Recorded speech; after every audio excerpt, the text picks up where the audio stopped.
Welcome to the 25th episode of Let's Conquer Books.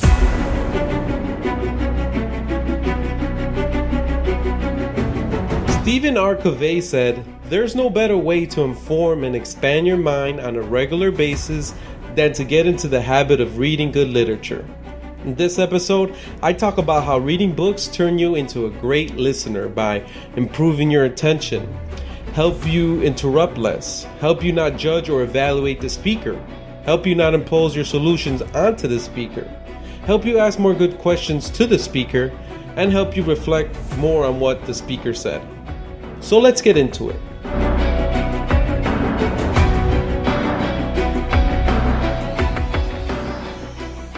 I'm your host, Alexander the Great Reader, and this is a podcast where we read, study lessons, and build our inner power because the next level we will reach does not tolerate cowards. This episode was inspired by a Twitter post I saw by an author I follow called Daniel Pink. I read his books called Win, To Sell Is Human, and Drive. Excellent books, I recommend them. But the post was an article by the Harvard Business Review titled "The Power of Listening and Helping People Change."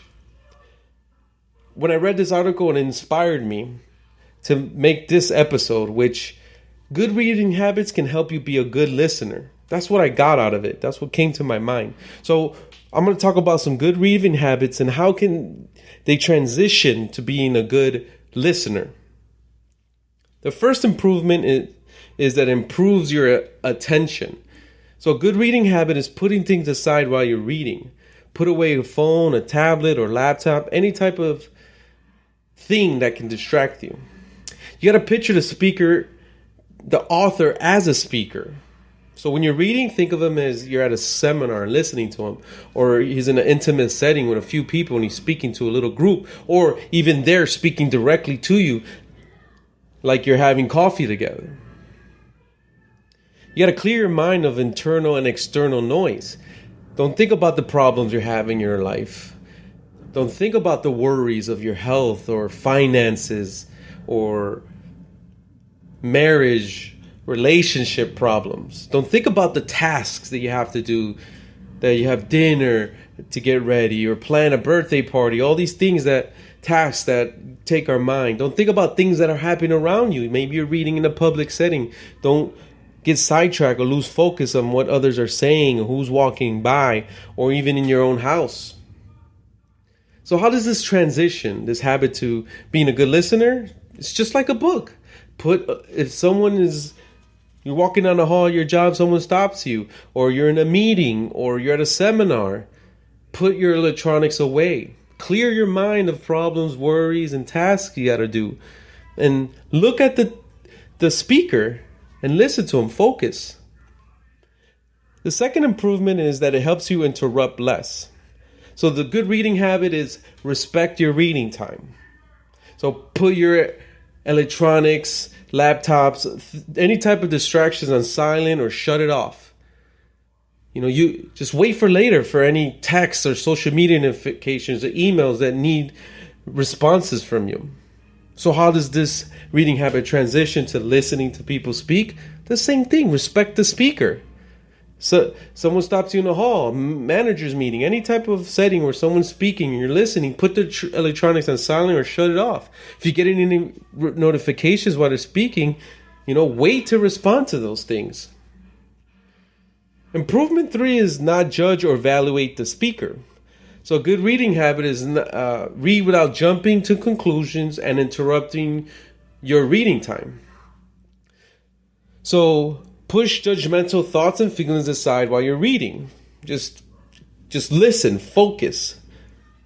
If you have judgmental thoughts and feelings that cause you to space out, reread that section.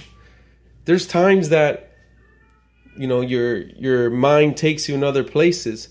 Or he says something and then you start critiquing it or judging it and you're still reading, but in your mind you're judging and critiquing what he said maybe a page ago or 2 pages ago. Don't do that. Same thing. Now let's talk about transitioning to the speaker. Don't jump to conclusions. Maybe he says something that upsets you, like working an extra hour or working on the weekend or something that just upsets you. Don't get emotional. Don't judge him, or just listen. And if you kind of spaced out, like if you were reading but spaced out while listening, if you're brave enough, ask him, I'm sorry, I spaced out there. Can you repeat what you're saying? So that way if the conversation keeps going, you're not kind of missing things. So you get a better perspective, get better context. When you're missing pieces, you're like, that doesn't make sense. So improvement number 4 is it helps you not impose your solutions onto the speaker. So a good reading habit, while you're reading, you can't impose solutions onto the author. You can't do that. Unless you reach out through email, you send him a letter or go to his social media. Sometimes the author might be dead. So the author doesn't write the books with the hopes that reader finds solutions for him unless he asks. And if he does ask, that's fine, If he has good solutions, give them to the author. So now how's that transition, Because reading books helps you not do that. You're not imposing solutions while you're... So think of it when you're listening to a speaker, like it's like reading a book. Don't impose your solutions to the speaker while he's speaking. Unless he asks. Unless he says, does anyone know how I can solve this? Do you have any solutions to this problem? Then yes. The 5th improvement is ask more good questions to the speaker. So a good reading habit is after reading a book, you have good context to ask questions. So you don't want to go to an author and appear foolish. Say there's a meet and greet with a Q&A and the author's there. You'll appear foolish if you didn't read the book. It gives you good context to ask questions. You'll have specific questions because you read the book. You can go deeper on ideas or subjects he was talking about in the book. Maybe you found holes in the arguments or ideas he was expressing in his book, and you can ask questions. The author would appreciate that you do that, because that shows him or her that you took the time to understand his stance.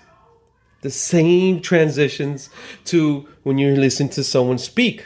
Again, in the hallway, in a meeting, in any type of setting. When you're listening, after that speaker is speaking, you have good context to ask questions. You can go deeper on any idea or subject he was talking about. Maybe there's holes in the argument. You ask, hey, you said this and this, but I feel this and this doesn't coincide with that. The speaker appreciates that you were listening and you took the time to listen and understand his stance, same way the author would. Improvement number 6 is reflect more on what speaker said. That's what's going to help you do. So when you're done reading, you have that time to reflect, to see what you agree with, what you don't agree with. Questions you would ask the author, others who have read the book. Reflect on what you gained and how can you apply that. Reflect on what's challenged your spirituality, your finances, your thought process. And this process of doing it after the book will help you for the next book, because now you're looking to see what you agree with, what you don't agree with, questions you might ask others or the author, looking for things to gain, looking for things to challenge you. Same thing, that reading habit, reflecting, when you transition it to when people are speaking to you, this is why it's great. It's going to turn you into a great listener. You reflect on that conversation. You said, I should have asked him this question. And you say, man, I liked what he said. I like these things that were said. These things challenged me. He said these certain things and they challenged me. All this will help you for your next time you have a conversation, because now you're living consciously and you're with intent on your conversations and to improve and gain more. The bonus for this is, I just got this while thinking of the episode, also is reading is a good way to discern the type of people you're listening to. So when you're reading, you know that the book is good while you're reading it, and it's bad while reading it. Same thing as when you're listening to a person, you're like, this person doesn't know much, this person is foolish, this person is very wise, this person knows a lot, this person is someone to be more around and listen to more, or this person I should be less around and listen to less. It'll build that strength to discern that, to perceive things like that. So the action items. So I want you to create the good reading habits that I talked about that will make you into a good listener. So read without jumping to conclusions and interrupting your reading time. Respect your reading time. Put things aside while you're reading. While you're reading, don't impose solutions onto the author in your mind or through emailing the author or going on social media to contact the author. Read the entire book, front to back, so you have good context to ask questions in your own mind. Maybe on social media, the author's social media, or email him, or other readers that like the book. Spend more time reflecting on what you have read. And then apply all this when listening to someone speak. So we're at over 1,100 plays and downloads. Thank you, listeners. This has been an awesome journey of documenting my love for books and conquering books. The reading challenge is at 87 books out of 100. So let's connect. Let's connect on Twitter, Instagram. I spend a lot of time on Instagram and Facebook. All the links are in the description. I'm looking for ideas for podcasts, people to interview, and catch you on the next one. Please subscribe to this podcast on iTunes, Stitcher, Google Play, Anchor, or any other platform that provides podcasts, so you don't miss the next episode where I talk about finding great authors by listening to podcasts.